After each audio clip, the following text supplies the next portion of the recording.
সম্মানিত ভাই এবং বোনেরা, আমরা বুঝতে পারছি হযরত উসমান রাদিয়াল্লাহু তাআলা আনহু ইসলামের সর্বাধিক সংকটময় মুহূর্তে তিনি যে উদার হস্তে যে দান করেছিলেন, তা সত্যিই ইসলাম এর দৃষ্টিতে তা অত্যন্ত অসামান্য, কোনো সন্দেহ নাই। হযরত উসমান রাদিয়াল্লাহু তাআলা আনহু এইভাবে তিনি দান করেছেন। তার দানে সমৃদ্ধ হয়ে সাহাবে কিরাম অগ্রসর হয়েছে তাবুকের দিকে।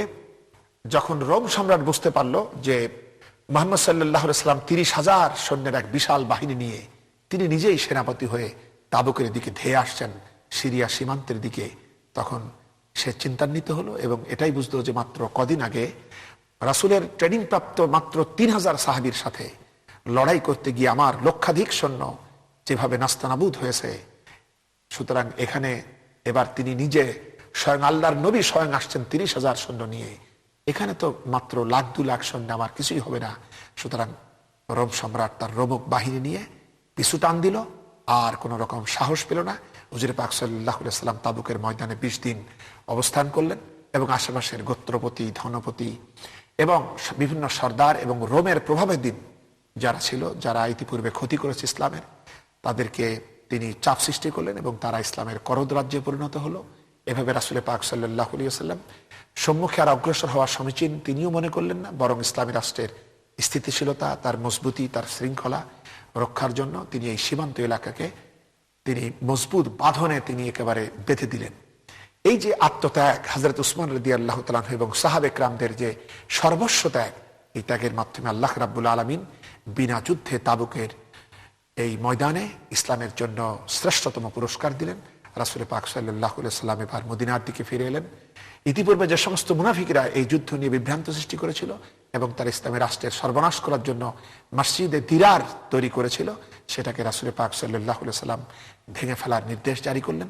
সুতরাং হযরত উসমান রাদিয়াল্লাহু তাআলা আনহুর এই সর্বোচ্চ দানের মাধ্যমে মুসলিম বাহিনী যে কল্যাণ লাভ করলো, তা সত্যিই অতুলনীয়। সম্মানিত ভাই এবং বোনেরা, হযরত উসমান রাদিয়াল্লাহু তাআলা আনহু তিনি ইসলামের সকল ব্যাপারেই, প্রত্যেকটি যুদ্ধেই, প্রত্যেকটি সমস্যায় তিনি এভাবে উদারভাবে তিনি দান করতেন।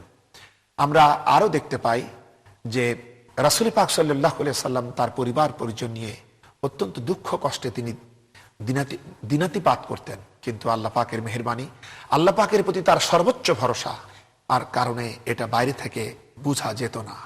কিন্তু হযরত উসমান রাদিয়াল্লাহু তাআলা আনহু এই খোঁজ খবরগুলি তিনি অত্যন্ত সুনিপুণভাবে রাখার চেষ্টা করতেন। একবার তিনি জানতে পারলেন হুজুর পাক সাল্লাল্লাহু আলাইহি ওয়াসাল্লাম সহ তার গোটা পরিবার ৪ দিন পর্যন্ত সম্পূর্ণ অভুক্ত অবস্থায় দিনাতিপাত করছে।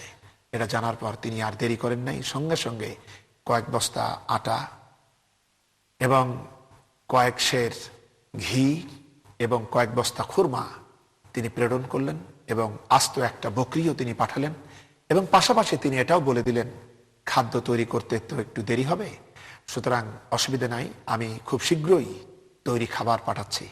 একথা বলে হযরত উসমান রাদিয়াল্লাহু তাআলা আনহু তিনি তৎক্ষণাৎ প্রচুর পরিমাণ রুটি এবং ভুনা মাংস রাসূল পাক সাল্লাল্লাহু আলাইহি সাল্লামের পরিবারের জন্য তিনি পাঠিয়ে দিলেন। এইভাবে তিনি ব্যক্তিগত পর্যায়েও তিনি দান করেছেন। এবং আমরা আরো জানতে পারি হযরতে আলী রাদিয়াল্লাহু তাআলা আনহুর সাথে রাসূলের সর্বাধিক প্রিয় কন্যা খাতুনে জান্নাত হযরতে ফাতিমাতুজ জোহরা রাদিয়াল্লাহু তাআলা আনহার সাথে যখন শুভ বিবাহের কথা চলতে থাকলো, হুজুর পাক সাল্লাল্লাহু আলাইহি ওয়াসাল্লাম হযরতে আলী রাদিয়াল্লাহু তাআলা আনহুর সাথে হযরতে ফাতিমা রাদিয়াল্লাহু তাআলা আনহার বিবাহ তিনি মঞ্জুর করলেন। কিন্তু ভাগ্যের নির্মম পরিহাস, হযরত আলী রাদিয়াল্লাহু তাআলা আনহু অর্থনৈতিক দিক থেকে বিন্দু পরিমাণও স্বাবলম্বী ছিলেন না।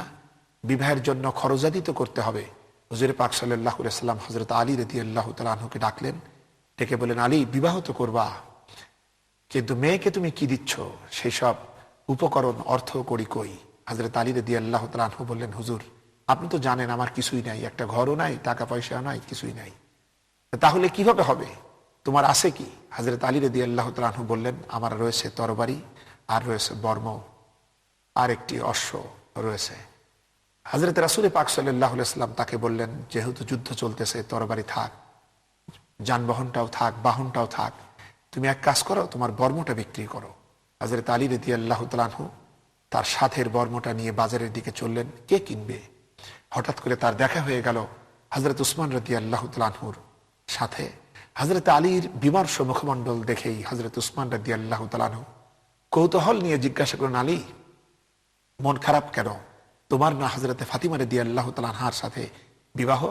হযরত আলী রাদিয়াল্লাহু তাআলা আনহু বললেন, হ্যাঁ, সেজন্য তো আনন্দ আছেই, কিন্তু মন খারাপের জন্য যে আমার তো প্রয়োজনে কোনো কিছু নাই, তো এই জন্য আমি এসেছি এই বর্মটা নিয়ে বাজারে, কিন্তু কিনবে কে? এজন্য আমি খুব চিন্তিত রয়েছি। হযরত উসমান রাদিয়াল্লাহু তাআলা আনহু জানা মাত্রই বললেন, তোমার বর্মটা আমার কাছে বিক্রয় করো। হযরত আলী রাদিয়াল্লাহু তাআলা আনহু তখন বললেন, ঠিক আছে, তুমি দাম নির্ধারণ করে দাও। এরপরে এক পর্যায়ে এর দাম নির্ধারণ হলো 480 দিরহাম। হযরতে উসমান রাদিয়াল্লাহু তাআলা আনহু 480 দিরহাম পরিশোধ করে দিলেন। 480 দিরহাম, কোন কোন বর্ণনা এসছে 400 দিরহাম, যেটাই হোক, এই অর্থ নিয়ে হযরত আলী রাদিয়াল্লাহু তাআলা আনহু যখন ফিরে আসছিলেন, তখন হঠাৎ করেই হযরত উসমান রাদিয়াল্লাহু তাআলা আনহু হযরত আলী রাদিয়াল্লাহু তাআলা আনহুকে ডাকলেন। হযরত আলী রাদিয়াল্লাহু তাআলা আনহু থমকে দাঁড়ালেন। তিনি ভাবলেন, হযরত উসমান রাদিয়াল্লাহু তাআলা আনহু কি দাম বেশি দিয়ে ফেলেছেন? এজন্য কি তিনি আবার সিদ্ধান্ত পরিবর্তন করলেন? তাই তিনি একটু চমকে উঠলেন। কিন্তু তিনি তাকিয়ে দেখলেন হযরত উসমান রাদিয়াল্লাহু তাআলা আনহু হাসি মুখে তার দিকে তাকিয়ে বলছেন, আলী, এই সুন্দর বর্মটা তো আসলে তোমারই প্রয়োজন, আমি নিয়ে আর কি করব? আমি এই সুন্দর বর্মটা তোমাকে উপহার হিসেবে দিয়ে দিলাম। সম্মানিত ভাই বোনেরা, হযরত উসমান রাদিয়াল্লাহু তাআলা আনহুর এই বদান্যতা, একদিকে তাকে দিয়ে কিনলেন, অপরদিকে জিনিসটা আবার তিনি একেবারে সত্য ত্যাগ করে হযরত আলী রাদিয়াল্লাহু তাআলা আনহুকে উপহার হিসেবে দিলেন।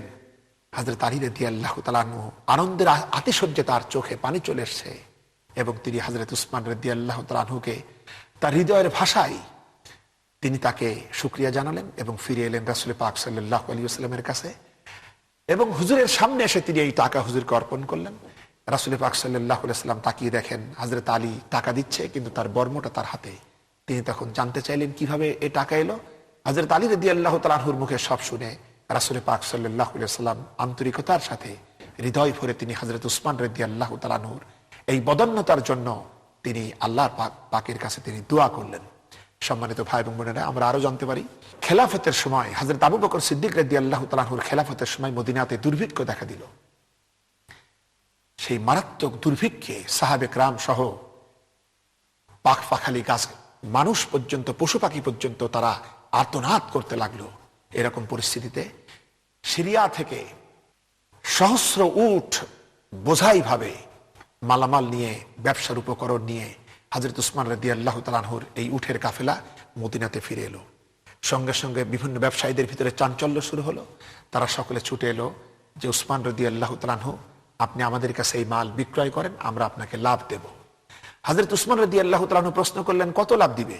তারা বলল, 10 টাকায় 12 টাকা, এই হারে আমরা আপনাকে দিব। হযরত উসমান রাদিয়াল্লাহু তাআলা আনহু বললেন, ব্যবসায়ীরা, আমি তো এর থেকেও একজনের থেকে বেশি লাভ পাচ্ছি। তখন তারা দাম বৃদ্ধি করলো, দাম বৃদ্ধি করে বলল, আমরা আপনাকে 100-তে 15 দেব। হযরত উসমান রাদিয়াল্লাহু তাআলা আনহু বললেন, না, কিন্তু আমি তো আরো অনেক বেশি পাচ্ছি। তখন ব্যবসায়ীরা পাল্টা প্রশ্ন করলেন, কে সেই ব্যবসায়ী, কে সেই ব্যক্তি যে আপনার কাছে এত বেশি লাভ দিচ্ছে? আপনি কত পাচ্ছেন? আমরাই তো মদিনার ব্যবসায়ী, আপনার কাছ থেকে কে কিনছে এবং তিনি আপনাকে কত দিবেন? হযরত উসমান রাদিয়াল্লাহু তাআলা আনহু বললেন, তিনি আমাকে 1 টাকায় 10 টাকা দিবেন। ব্যবসায়ী বলল, আমাদের পক্ষে এটা সম্ভব নয়। হযরত উসমান রাদিয়াল্লাহু তাআলা আনহু বললেন, ব্যবসায়ীরা, তোমরা সাক্ষী থাকো, আমি আমার এই সহস্র উটের উপরে যত মাল আমি বহন করে নিয়ে এসেছি, সব মদিনার দুর্ভিক্ষ পীড়িত মানুষের জন্য আমি আল্লাহর ওয়াস্তে দান করে দিলাম। সম্মানিত ভাই এবং বোনেরা, হযরত উসমান রাদিয়াল্লাহু তাআলা আনহু রাসূল পাক সাল্লাল্লাহু আলাইহি ওয়াসাল্লাম থেকে এই হাদিস শ্রবণ করেছিলেন। হুজুর পাক সাল্লাল্লাহু আলাইহি ওয়াসাল্লাম বলেছিলেন, বনি আদমের নেক আমল 10 থেকে 700 গুণ পর্যন্ত বর্ধিত হয়।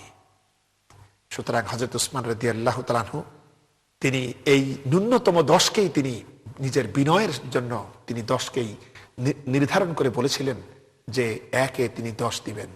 কতখানি ঈমান আমরা চিন্তা করতে পারি। হযরত উসমান রাদিয়াল্লাহু তাআলা আনহু তার এই দানে, তার এই মহত্বে গোটা মদিনায় তার সুনাম সুখ্যাতি প্রচুর রূপে ছড়িয়ে গেল। সকলে তার জন্য দোয়া করলো। অপরদিকে রাতের আধার যখন ঘনিয়ে এলো, হযরতে আব্দুল্লাহ বিন আব্বাস রাদিয়াল্লাহু তাআলা আনহু ঘুমিয়ে স্বপ্ন দেখছেন রাসূল পাক সাল্লাল্লাহু আলাইহি ওয়াসাল্লাম একটি সুন্দর অশ্বে আরোহণ করে তিনি ছুটে চলছেন। হযরত আব্দুল্লাহ ইবনে আব্বাস রাদিয়াল্লাহু তাআলা আনহু তিনি দ্রুত বেগে অগ্রসর হয়ে হুজুর পাক সাল্লাল্লাহু আলাইহি সাল্লামের সামনে গিয়ে দাঁড়িয়ে কাতরভাবে বলতে লাগলেন, ইয়া রাসূলুল্লাহি ইয়া হাবিবাল্লাহ সাল্লাল্লাহু আলাইহি ওয়াসাল্লাম, আমি বহুদিন থেকে আপনার সাথে সাক্ষাতের জন্য পেরেশান নিয়ে আছি, আপনি মেহেরবানি করে একটু কি দাঁড়াবেন? হুজুর পাক সাল্লাল্লাহু আলাইহি সাল্লাম বললেন, ইবনে আব্বাস, আজকে রয়েছে আমার অনেক তাড়া।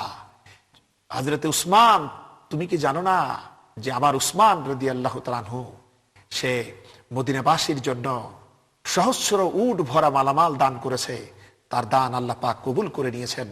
সেই দানে মহান রব্বুল আলামিন এত খুশি হয়েছেন যে তিনি হযরত উসমান রাদিয়াল্লাহু তাআলা আনহুর জন্য জান্নাতি এক হুরের সাথে জান্নাতে তার বিবাহের আয়োজন করেছে। আমি সেই মজলিসে, সেই অনুষ্ঠানে উপস্থিত হতে চাই, সেজন্য আমি ছুটে যাচ্ছি।